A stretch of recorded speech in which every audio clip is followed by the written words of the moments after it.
The NFL Combine gets started this week here in Indianapolis. Let us know if you plan to go, and welcome inside the comfy confines of the Channel 13 studios. I'm Scott with Angela. Felicia's off tonight. Glad to be with you here at 10 o'clock. Let us know what city you are watching. We'll give you a shout out on this National Strawberry Day. So let us also know if you like strawberries.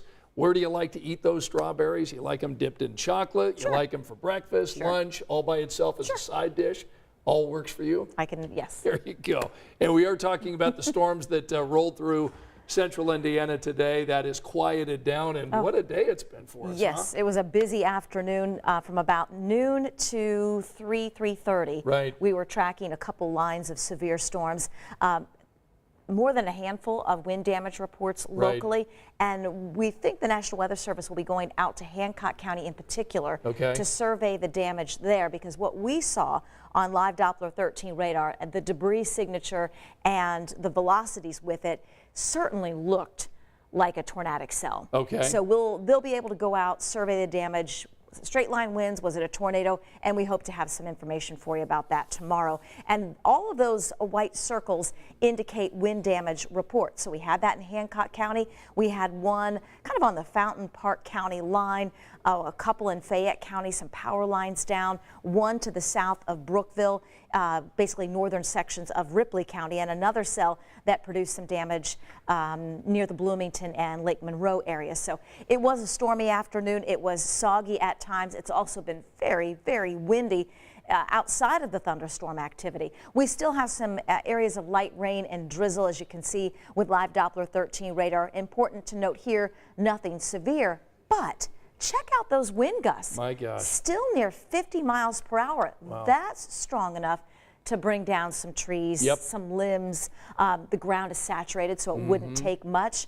So just be aware, we may have some additional trees and limbs down, or perhaps some additional power outages.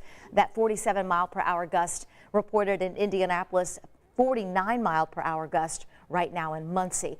Winds are expected to die down overnight. We'll start tomorrow with clouds, maybe some patchy fog and drizzle. 39 to start, 45 midday. We don't really get back into full sun until later in the afternoon, but that should help the temperatures back into the 50s. 50s for the last day of February. Wow. And near record warmth as we kick off the month of March. We have 70 the forecast high on Wednesday, which would be near record. I believe the record is 71. Yeah, that's right. That's what Sean was saying earlier. All right, let's show you some of the video from the storm damage that Angela was referring to. This is what we found out in Hancock County today. Again, high winds causing damage there in Hancock County. This is just south of McCordsville. You see some roof damage there. We had some trees. Angela mentioned the power lines, and a lot of debris scattered in this field there in Hancock County. And again, I know, look, you're looking at this just like our viewers. Would you guess, based on some of the damage that we're seeing there, that this is straight line or tornado? The power lines kind of all down in one direction would lead you straight line. But I also seen some of the debris flying, and I assume I hope we're going to show that video. We are going to show that. In fact, let's go ahead and show that right now. This is a dash cam video. Whoever took this video was really close, we think, to the center of the circulation, and simply because of the spin, and you can kind of see that with the debris, that leads us to believe that this perhaps was a tornado.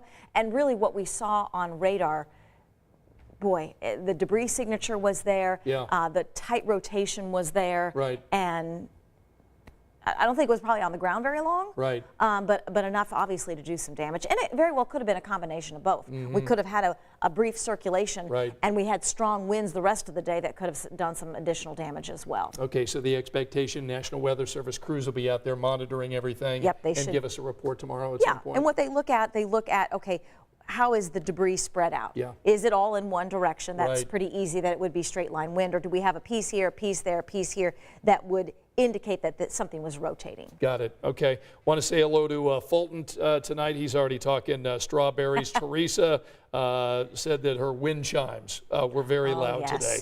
Tammy Sue joining us tonight saying good evening.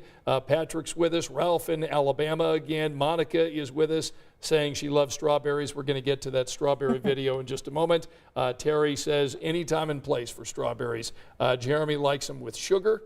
Joshua is with us tonight. Terry in Petersburg, Gloria in Indianapolis, and Jenny in Nashville, Indiana. All right. Jenny, good to have you with us. Patrick is with us. Heidi from Texas. Teresa, let's see, Jeremy from Florida, and Monica from Lafayette. Good to have all of you with us. All right, big week for Indianapolis. We've got the NFL Combine beginning this week. In a moment, I'm going to tell you where you can get your free tickets, but Dave Calabro gives us a preview tonight. Hi, everybody. If you happen to be downtown Indianapolis this week, you're likely going to run into an NFL owner or an NFL coach. It's Combine time. A lot of college players dreaming about the NFL. It all starts right here in Indianapolis. Everywhere you look, crews are building TV sets and platforms. Over 300 NFL prospects will cycle through here as NFL teams start looking for the next big star. It's one-stop shopping.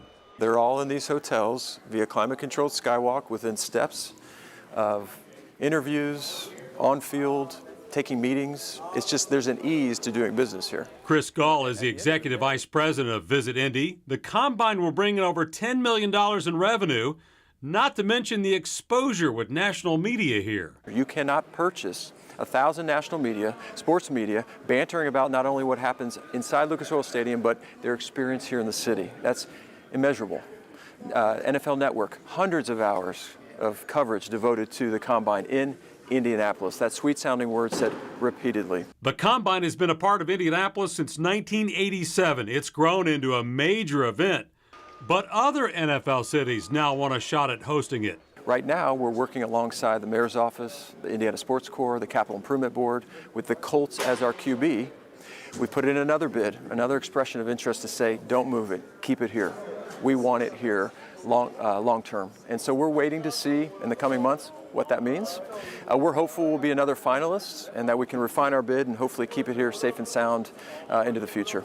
The Combine will be in Indianapolis through 2024 and hopefully for many years to come after that. At the Convention Center, Dave Calabro, 13 News. All right, so one of the things that keeps the NFL coming back to Indianapolis for the Combine, obviously us being able to move, from hotels into the Lucas Oil Stadium, that is certainly a good thing. Center, but yeah. really it's about the hospitals that are close by where they do a lot of the medical testing on these athletes. Those are all close by, and that is one of the big reasons why the NFL, the owners, the coaches, and the players all like Indianapolis as a central location. All right, so in the comment section, I have given you the address, the website, where you can get your free tickets. You've got to go on to NFL.com/Combine Access. You've got to register for your NFL One Pass to get free access. So if you're interested in doing that, they give you a schedule, some FAQs to follow. So just look for my comment there. I've given you the website if you're interested in going. Nice. So anyway, let's talk about strawberries. So if you love strawberries, let us know how you enjoy them. Oh my gosh, the video. Yeah. There's nothing like strawberries during the summer. Yes, it always makes me too think of the Strawberry Festival downtown on Monument Circle. When you get the works. The Sunday, the works with the ice The cream ice and the cream whipped and all. cream and the pound cake or shortbread, whatever it is. Right. So we figured that there'd be some strawberry lovers out there talking and thinking about strawberries. Look, I love them on oatmeal. I love them in yogurt. I love strawberries dipped in chocolate in fondue. Ooh. So yeah, I mean it's. I love chocolate, so yes. anything with chocolate on it is good, but strawberries are delicious. When we lived in Lafayette, we had one or two sides of the house that my dad had planted strawberry plants. Really? Yes, and so then we'd pick them, and then we'd go to the frozen custard and take the strawberries and get plain custard and pour the strawberries on top. Nice. So that's my strawberry memory. That's awesome. Yeah. So your dad, among other things, was a strawberry farmer. Yes, he was an aficionado of sorts. But they grow, and once they grow, they're kind of viney, so Are they? they can take over. They do. Okay. Well, those are so good. So let us know in the comment section how you like your strawberries. In the meantime, we want to get you all set up for your morning weather. How's tomorrow? Quieter than it was today. Good. I would You still may run into a few pockets of drizzle tomorrow morning, low clouds and fog to start the day. It'll take us a little while, probably early afternoon before we start to get into some sunshine. Last day of February in the 50s. Okay, a couple of stories that you're going to see at 11 o'clock. Friend of the show, Lauren Kostick, working on a story about a hotel that is trying to be built in the Speedway area, not far from the Indianapolis Motor Speedway. She'll bring us up to speed on that story. And then Rachel Krause has got a story where she's looking at the crime gun task force and a big arrest that has been made. You'll want to see that story when Angela and I see you at 11 over on 13. We'll see you then. Good night.